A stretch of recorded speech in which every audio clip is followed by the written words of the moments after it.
without further ado, I invite the Executive Vice President of PPS, Ari, who is a dual master's candidate of real estate and regional planning, class of 2024, to introduce the first team. Hi, everyone. I'm Ari Billy, and first I just want to thank you all for being here and supporting this initiative. I have had the distinct pleasure of meeting and spending time with a brilliant group of students from Florida A&M, and now it is my honor to present to you Taija Tuggle, third year in Facilities Management, Rashmina Ratnaswamy, senior in Business Administration, Keanu Capers, second year in Business Admin, and Ivan Moses Hopkins, third year in Business Admin. FAMU, it's your time to shine. Good afternoon. I am Keanu Capers. I am Rashmina Ratnaswamy. I am Ivan Hopkins. I am Taija Tuggle. Here we are. Create Development. Today we'll be presenting to you The Escape. You are now about to be transformed into an urban utopia. Here, we have our building plan. Our building plan features retail spaces, office spaces, as well as a beautiful, unique, modern, refreshing hotel design. Ivan, would you like to paint the picture? Sure. So for the vision and mission, in today's modern society, it's easy to get caught up. It's easy to get caught up in the fast-paced techno world. When we thought of the Escape, we really wanted to meet the consumer's need simultaneously in one setting. I think it's also important to highlight our environmental stewardship initiatives throughout our architecture and throughout the presentation as a whole. And lastly, for our vision is for all the consumers of the Escape to have a deeper appreciation for preservation practices, the planet, and our environment as a whole. Now, to speak briefly on the marketing plan and brand development. When we were looking at our target market for the Escape, we wanted to think about the consumers and who was actually in the market. So for our target market, we wanted to target young families with children, young adults who had children who are active in the communities. When we did the research on the activities around the area, we saw that they were full of parks, sporting events, just different avenues for people to go outside and enjoy their community. Now, you may be asking yourself, who exactly is in the neighborhood? According to the 2022 census data, we can see that the median age for the area is around 38 years old. With that being said, we also see that 64% of couples in the area are family-oriented environments.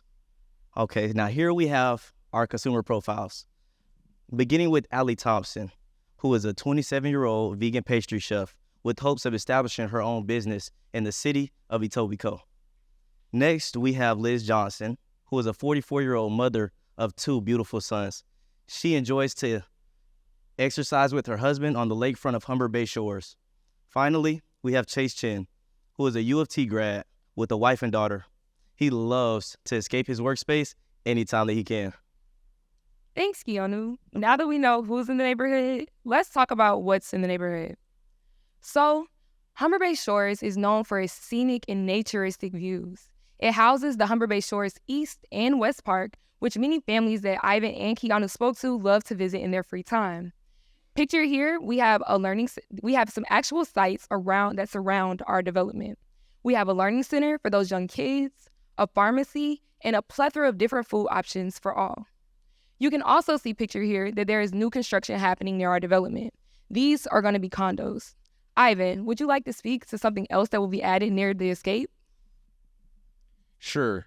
So on this slide, you can see our transit GO line. This is a crucial part in our development. As you can see, this red and blue line, it's a direct stop in our development. We also wanted to highlight its central location. It takes you to downtown Toronto and Toronto Pearson International Airport, a central location for business travelers and leisure, people in town for leisure. I'd also like to highlight our sustainable efforts. Transit emits lowest, the traveling by train keeps traffic congestion lower, which in turn reduces air pollution from idling vehicles. This is another effort of ours to be more sustainable for the environment. So here we have the actual site that the Escape will be sitting on. Outlined in yellow is our 4 acres.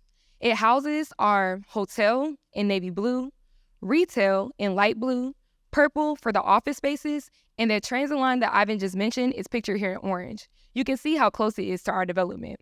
We're so excited to have a Park Lawn GO station near the Escape, so all those commuters can hop on off and head straight to the Escape to enjoy. So let's get into the base bid. We've decided to purchase our 4 acres of land at $10 million. This is based upon the respective comps in the area. This comp on the screen is not only similar in zoning, but it is only 7 minutes away from our development, so it lets you know that the location is correct. Now, moving on to the asset breakdown. The Escape retail spaces offer 5 distinct opportunities to shape and elevate the surrounding community into a haven of comfort, health, and connectedness. With 2,000 square feet per unit, we're looking to host a wide range of establishments, including but not limited to a coffee and tea shop, a locally sourced and health-conscious restaurant, a daycare center, and a community hub. With our close proximity to the transit line, as Ivan mentioned before, we're looking to make these experiences open to anyone who wants to experience our retail spaces, creating a community inside of the Escape. The Escape office spaces consist of 2 offices, each at 20,000 square feet. Within each office is 3 large conference rooms, 7 private offices, a kitchen, and the rest is open workspace for all to collaborate and create. With the large windows in our development, you have a clear view of the historic water tower on site, which pays homage to the existing Mr. Christie's Cookie Factory. The large windows in our development also let in exuberant amounts of light. So we know that light is known to increase productivity amongst workers. We've also created an escape within the Escape, so the workers who are in the office spaces can leave, can take a break, and head upstairs to our beautiful rooftop garden asset. It allows for them to see the scenic views that Humber Bay Shores has to offer, while also, once again, increasing productivity through the beautiful foliage that also cools our building. The drivers in the Etobicoke and Toronto market are the growing tech industry and large financial service industry. So I know what many of you are thinking, with today's economy, why would you choose to put office spaces here? Well, we saw a problem and wanted to create a solution.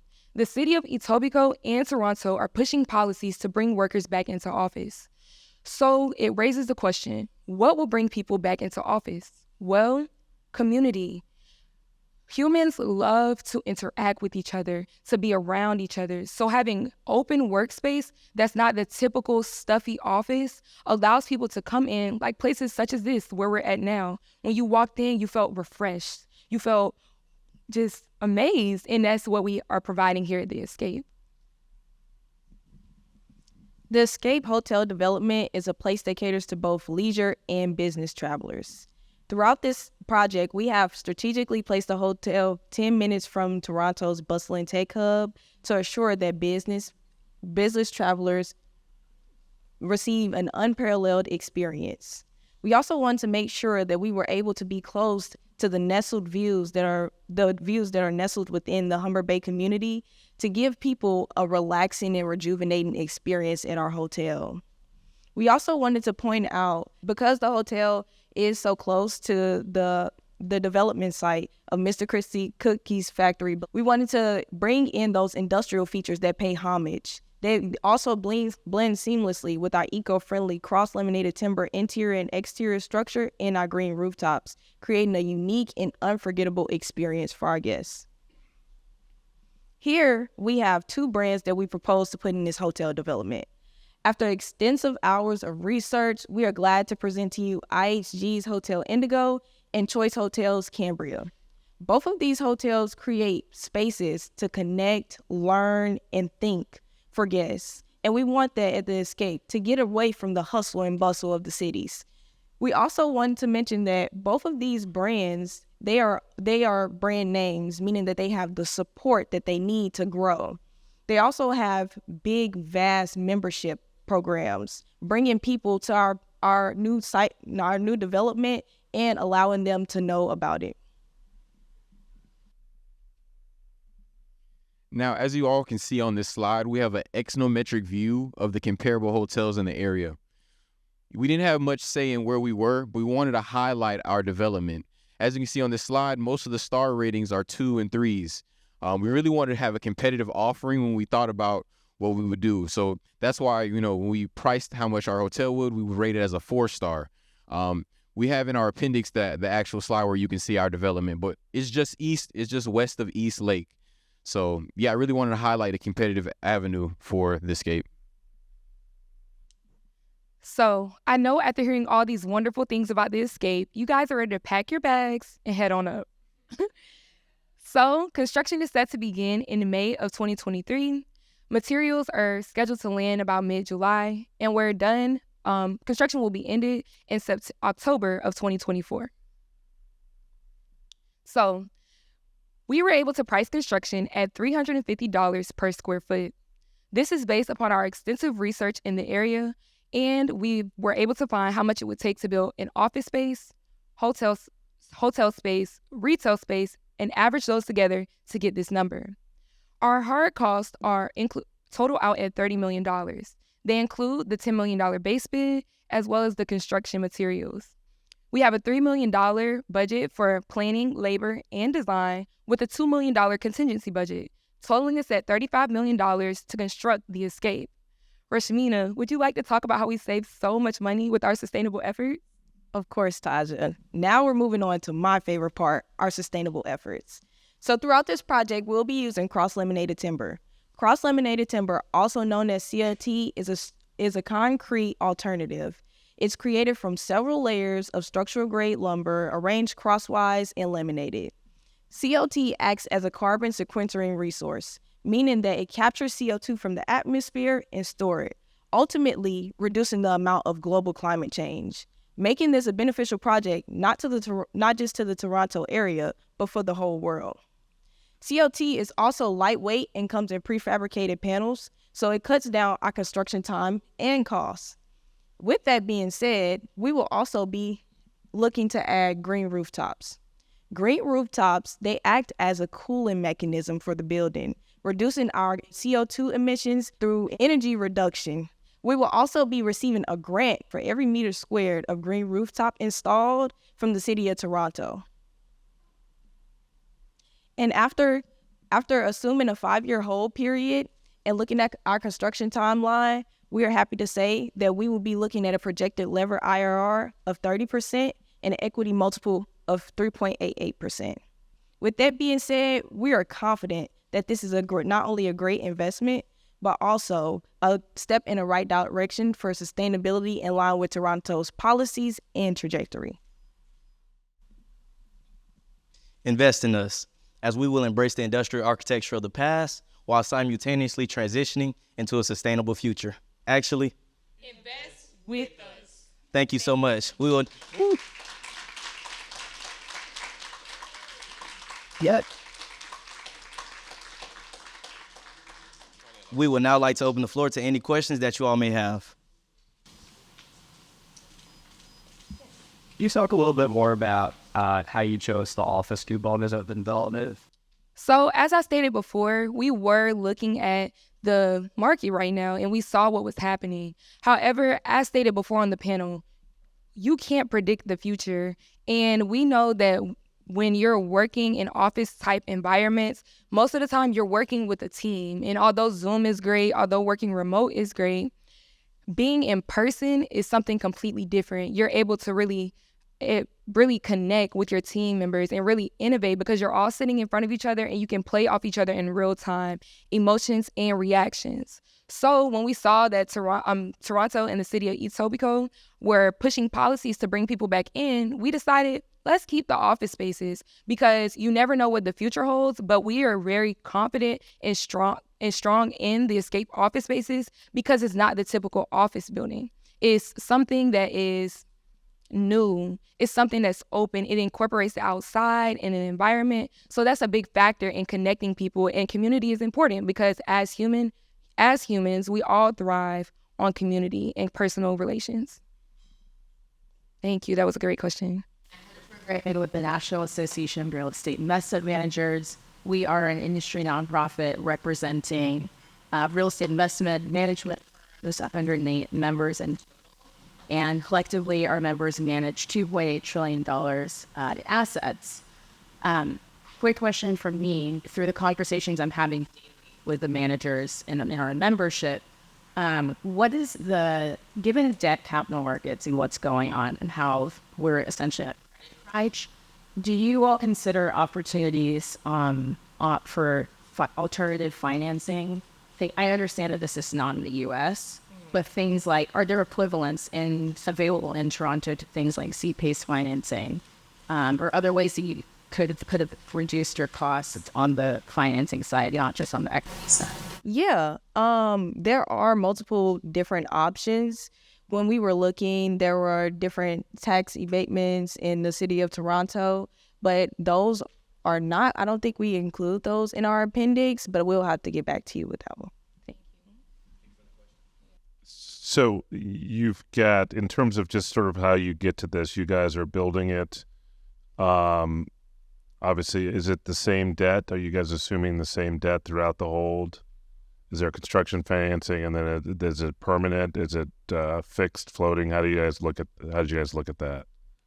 So we were able to look at from a construction standpoint to get construction financing, but we hold it out throughout the whole thing, and then once we are able to sell at our whole period after the 5 years is up, it would be assumed through that. In the whole period also, it's just depending on our investors, but we decided a shorter hold period just so we can get a feel for how the development is going to do within the area. But depending on the investors, if we need a longer hold period so we can see that J curve of the development, then we would do that. And those were also, to go back to your question, that was something we also considered, was getting, besides just a regular loan, getting investors to invest in our development. By any chance, can you go back to the sources and uses slide? I didn't see is there a slide that shows the debt and equity in the deal, by any chance? No, if you just passed it. That one. Fair enough. So I guess my one comment is what would be helpful is if you put them on the same page, and that's why the words I used was sources and uses. So you show the construction debt, which show how much it costs for the land, how much it costs for construction, how much it costs for hard costs, soft costs, and potentially developer fee in there, your profit. Showing on the kind of the same page on, how much capital is going to take to do that deal, right? So how much equity, how much debt, and especially if you're doing a big complicated project, probably you're going to have a general partner level of equity and a limited partner level of equity, because probably when you're making this pitch, you're making a different pitch to these two different groups. So just for your presentation in general, and for the other teams, I hope you're listening, it's for the people who are watching, it's how much money you're asking me for today, right? And how am I going to get this money out of here, right? Right. What is my return on that investment? And if you put it somewhere that's simple and easy, then I don't have to flip through different slides to kind of get to that answer. Make it easy for me. Right. So I think that's kind of a general comment, and I'm speaking from a entrepreneurial perspective. So that's kind of the things I look for. And the people I talk to, usually, banks, it's a little slightly different review, but generally speaking, it's wait, how much money do you want from me? How much money am I going to get out of this thing? What's my return for that investment that I'm giving to you? You want to make that kind of clear. Some people put it in the very beginning. Some people put it at the very end, but kind of make that clear, I think would be my comment. If you have a quick question, sure, go ahead. Well, let me just really quickly just say that I thought it was a terrific use of the space. Certainly I like the fact that it was mixed use. I would say, how strong, I just ask you, this is a yes or no, how comfortable are you with that 5% cap rate? We're very comfortable in terms of if it moves up and down, how much variability do you have? If I start going up 25 basis points or 50 basis points, how does that 30 start to go to a 10? You want to make sure that there's some sensitivity there, but it was a terrific presentation. We had comps for our cap rates and CBRE and go ahead.